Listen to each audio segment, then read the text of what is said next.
A long time ago in a galaxy far, far away. The galaxy chokes under the shadow of the Empire. But deep within the metal heart of tyranny, a flicker of doubt burns, faint, almost lost. Darth Vader, the Emperor's enforcer, senses something he should not have. A tremor in the Force, like a whisper from the past. A whisper that calls him by another name. Anakin. Buried in a sealed vault beneath the ruins of Soren, Vader uncovers a forgotten holocron once belonging to Count Dooku. The old Sith, disillusioned before his death, had left warnings for whomever followed. Within the red-lit holograms, Dooku reveals what few ever knew. That everything, the Clone Wars, the Jedi's downfall, Padme's death, was orchestrated by Darth Sidious, by Palpatine. And worse still, the nightmares that haunted Anakin, the visions of Padme dying, were planted in his mind. Not prophecy, manipulation. Love twisted into fear, fear into control. Rage surges through Vader, but it is not the rage of the Sith. It is the scream of a man betrayed. Knowing Palpatine would never allow betrayal to go unanswered, Vader begins preparing in secret. He vanishes from the public eye under the guise of a classified mission. But his journey leads him not to conquest, but to a forgotten moon in the Mid-Rim, where an exiled Mon Calamari engineer lives in hiding. Once a master of Clone Wars armor design, this being now forges art from scrap. With silent urgency, Vader presents a challenge.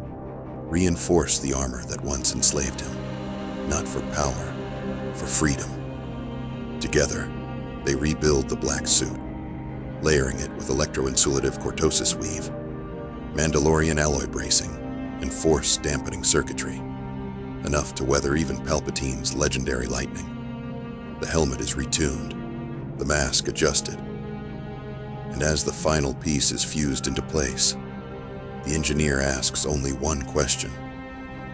Will you kill him out of hate or out of truth? Vader does not answer. The confrontation happens in the shadowed throne room aboard the Imperial Citadel above Coruscant. The confrontation happens in the shadowed throne room aboard the Imperial Citadel above Coruscant. Palpatine greets him not as a friend, but as a master addressing a disobedient hound. You have returned to the path of weakness, Lord Vader. No, the mask hisses. I've returned to the truth. Lightning surges from the Emperor's fingers, blinding, thunderous, but this time, Vader does not fall. The lightning washes over his armor, absorbed and dispersed by the modifications. The Emperor's eyes widen. The duel is brief but catastrophic. Glass shatters across the city below. Statues crumble. The Force bends. And in the end, Anakin Skywalker stands over the shattered husk of Darth Sidious. I am no longer your apprentice. He deactivates his saber. I am Anakin Skywalker, and I remember who I was. The news of Palpatine's death is hidden from the galaxy. Vader's death is reported in his place. And so, in secret, the man once called Darth Vader returns to Mustafar, the world where he fell. There, at the edge of the black rivers and burning skies, Anakin kneels and burns the remains of his Sith armor, piece by piece.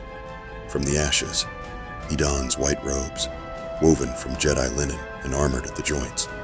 His body, scarred, fused, part machine, remains, but he no longer hides it in shame.